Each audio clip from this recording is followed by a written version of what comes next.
Hi, I'm Matt Collins. I'd like to welcome you to Bob Weber Auto Mart on Douglas Avenue here in Racine, across from Douglas Park. We specialize in 1-year-old, low mileage, almost new cars. And if you'd like to stop by and see them, or see them on our website, bobweberautomart.com, we could save you between $5,000 and $10,000 on your next almost new car purchase. Welcome to another edition of Sports Junkies. I'm your host, Greg Giesen. This is Gery Woelfel next to me. Sparky's not here. As you know, if you've watched any of the other Sports Junkies, he's out this week with the flu. Feel better, Sparky. He was suspended for using PEDs.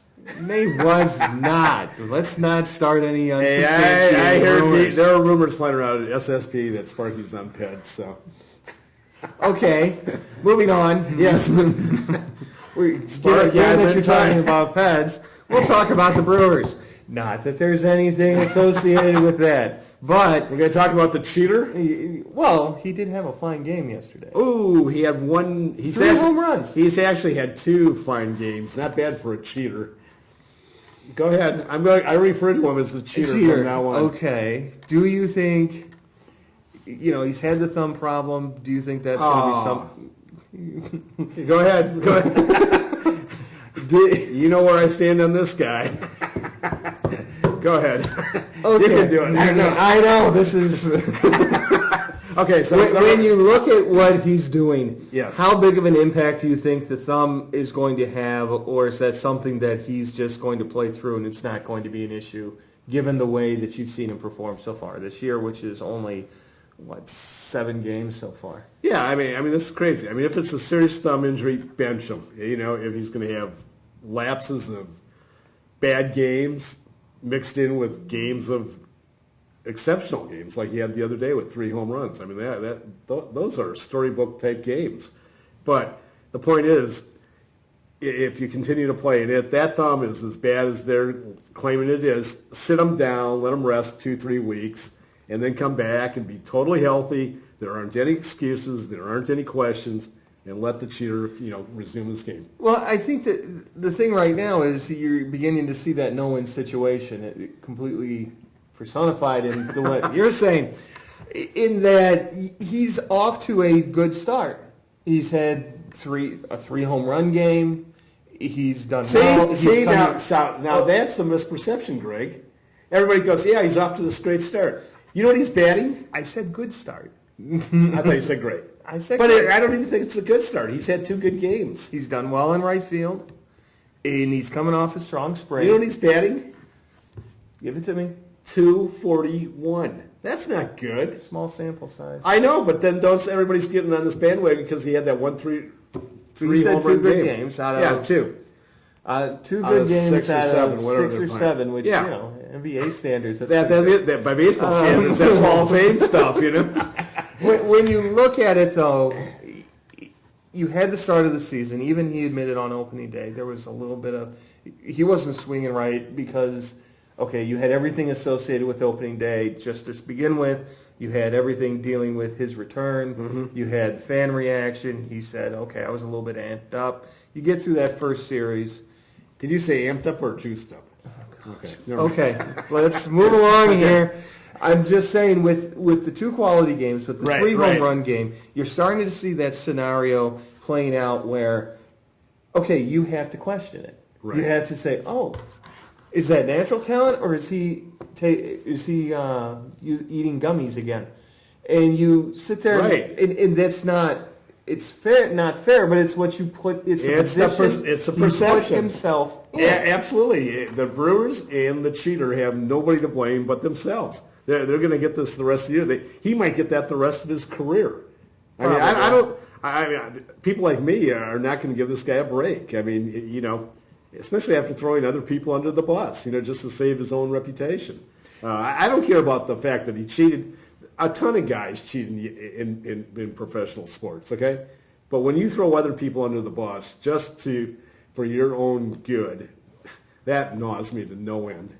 Like Roger Clemens? Like Roger Clemens. Exactly. I mean, those guys, I mean, unless you're around pro athletes, you don't really realize how egotistical and self-centered these guys are. It's all about them. See, one of the things I look at the way Ryan Braun's handling it, and I like it to a degree, is that he's sitting there, he's putting on this, some people would call it an act. He has the smile, he smiles in front of the camera, he does the obligatory things that he needs to do, but he goes out there, all he wants to do is play baseball. He's just playing ball. Exactly. And it's like, okay, they're going to boo me, they're going to boo me. They're going to cheer, they're going to cheer. Doesn't matter. I'm playing baseball. I have a job to do. I'm going to go out and do it. I can't care about these things. Yeah, you know what? And I think if you keep that attitude, that's the only way one can get through a season like this. Hey, you know what, though? And you know this as well as anybody. He is human, and it's human nature to be liked. I don't care who you are. You want to be liked. And when you know that people don't like you for what you did, in the back of your mind, it's there. It's not going away. So Ryan Braun can put on this front of saying, everything's cool, I can handle this. Down deep inside, this is bugging him to no end. Well, I think people do like him still. I think there are. But there's a lot when you're sitting there and you look at the reaction they got at Miller Park, you realize, okay, a lot of Brewer fans, whether you are for it or not. You didn't hear my boo from my living room in Racine? No, I heard a few other ones, but you realize, okay, a lot of people have just said, let's move on. Yeah. And I think Ryan Braun has moved on. And if he is successful, the Brewers are successful. If he has a good season, the Brewers are going to have a good season. Right now, they're not having a good season because of Ryan Braun. They're having a good season because their starting pitching has been exceptional to date, and they're doing pretty much what they needed to do with this season. Correct. They're starting fast. They are having a difficult schedule, but they're handling it. How come you and I can see this, and even last year when they made their run late in the season, Ryan Braun wasn't on the roster. They did it without him then, too. They had their best stretch, and now they're doing it again. You tell me Doug Melvin and Antanasio don't see this? It's all about money. That's the bottom line in this case with those two guys. Well, I think, when you look at, when Jarvis and I discussed this last year, and we would talk about late season runs like the Brewers had the previous 2 years, we both look at each other and go, it's a money drive. Sure, You're fighting for positions. You're fighting for whatever bonuses you have. Sure. You have the pride to keep playing because that's your job. But you have these incentives. And so you're also dealing with fighting for playing time with expanded rosters. You are trying to make a good impression for next year. You had all these things playing into it. Sure. Where at the end of the year, and the big thing Jarvis always used to say was there was no pressure on you to succeed. Correct. You could just go, you're not grabbing the bat trying to hit a 5-run homer because, hey, look. A 5-run homer. I know, but you can't do it. I know you're in a fantasy world of baseball. I understand, but my point is it's not something you can do and you shouldn't be trying to do it. No, I hear you. And you're trying to do things that possibly you can't do because you're trying to win all these games to get back into it. When you sit there and you look at it and say, okay, we're not doing well, okay, we just relax, let's just play our game, and all of a sudden they started winning. Is that what happened? I'm sure some of it was there, but right now you see them coming out almost like they haven't in the last few years. I mean, granted, at the end of April last year, they won 9 in a row before having that atrocious May. Right. But this is the start that they were dreaming about. Right. Oh, absolutely. It couldn't have unfolded any better. Where I have a problem with the cheater is... It's always back to the cheater. It is. I mean, it's going to be that way all year long. What happened to the Brewer? I mean, you follow this much more closely than me. But what happened to the administration's survey of season ticket holders on Ryan Braun and what they thought of him? Amazingly, I haven't heard. This was 3-4 weeks ago they did this? I don't know. I'm not sure. Yeah, somewhere like 3 weeks. We haven't heard a peep about what the response was. And I guarantee it, if that would have been all positive, they would have been out there, hey, our season tickets, 90% of them are behind Ryan Braun. They would have put that out so quickly, and we haven't heard anything about it. I think right now what they're looking to do is just get this as far in the rearview mirror as possible. But I'm saying if they would have got a positive response, though, they would have shoved that down the media's throats and the public's throats and saying, "Hey, our guys are behind our guy." You know? I would love. I think when they look at opening day and look at the response he got on opening day, that was all the response that they needed. And probably about 80% of that crowd wasn't even aware that they were at Miller Park. You know what? The only person that I talked to that fit that profile was the one that was booing. Oh, there was smatterings. There was. I don't think everybody there was. No, there was a smattering of it. It wasn't as loud as it was going to be in Boston and you know what? Philadelphia. And the other thing people don't, there are a lot of people that didn't express their opinion. They just stood there. They didn't yell or scream. They just had no response.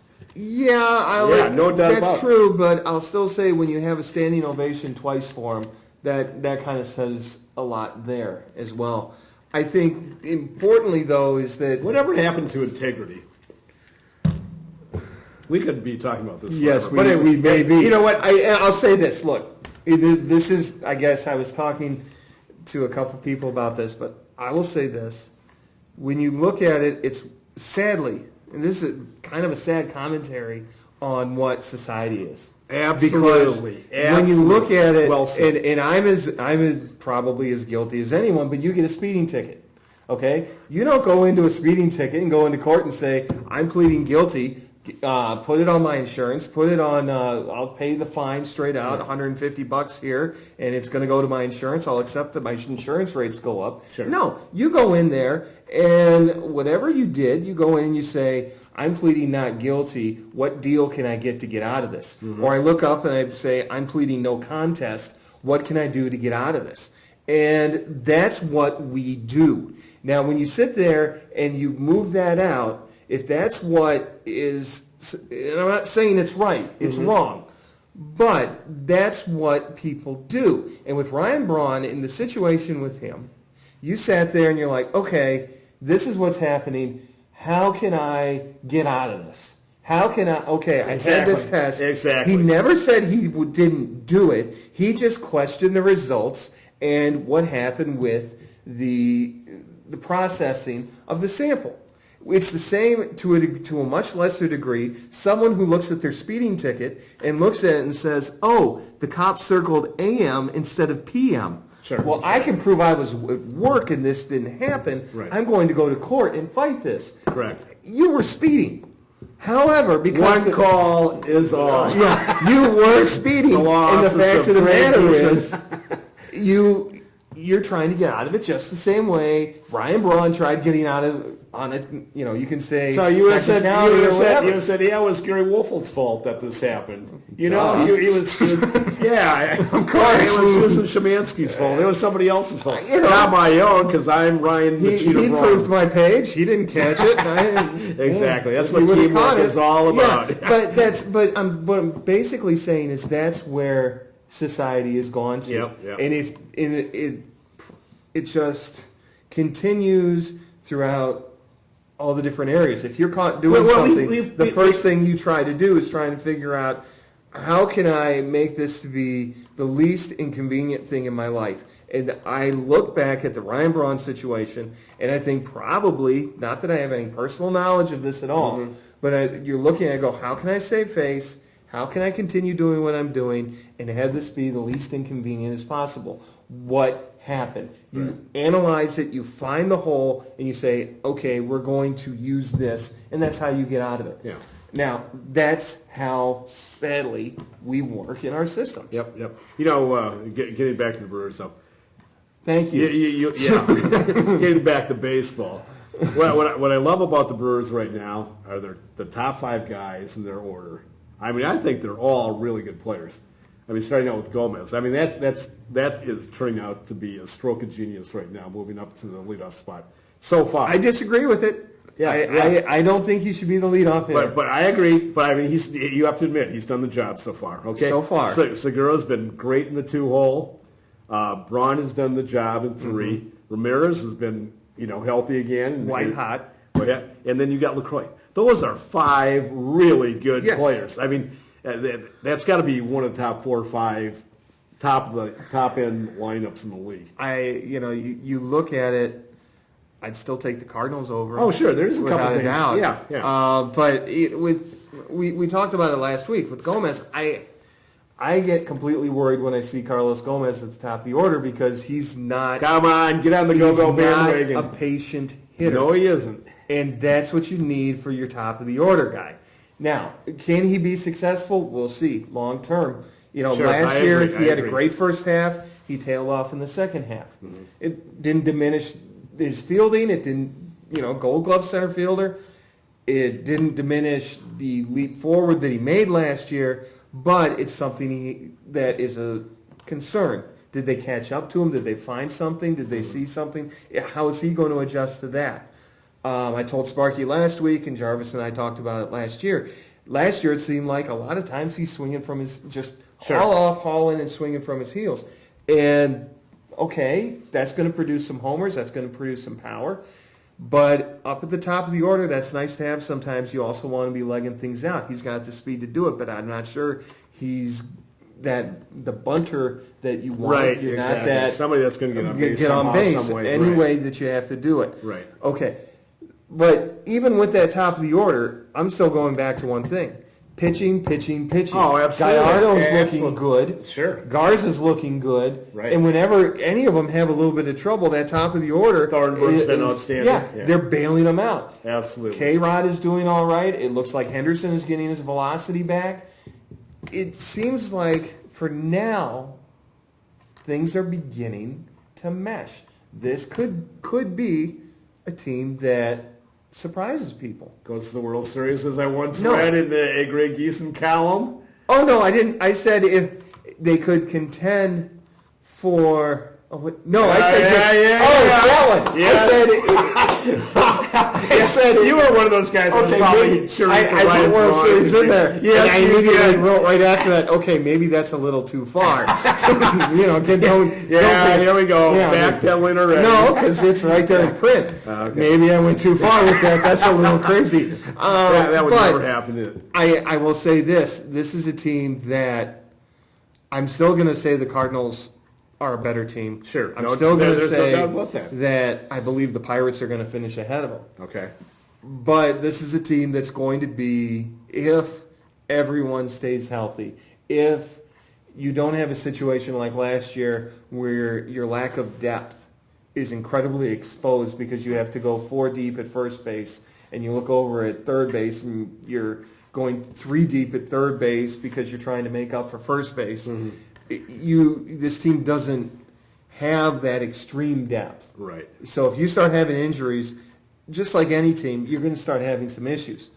The hope is that if they do stay healthy or if they have injuries that's not to key areas, this team could surprise some people and be right there. I'm not going to say World Series, but I do think that they could be a playoff caliber team. Oh, I totally agree with you. And the acquisition of Garza was huge. I think you can't underestimate that move. He solidified that rotation.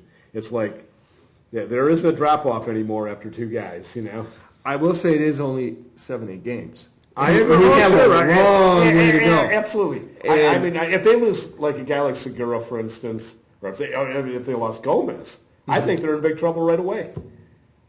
I think they lose Gomez. I think they're in a world of hurt. I don't know who would go into center field. Right, and who's going to be the leadoff guy and the whole bit. I think they could handle the leadoff thing. I don't think offensively you're going to have as much of a drop-off as one might think. He's a heck of a player. But I think defensively is where the bigger problem is going to be because here's a guy that covers a lot of left. Right.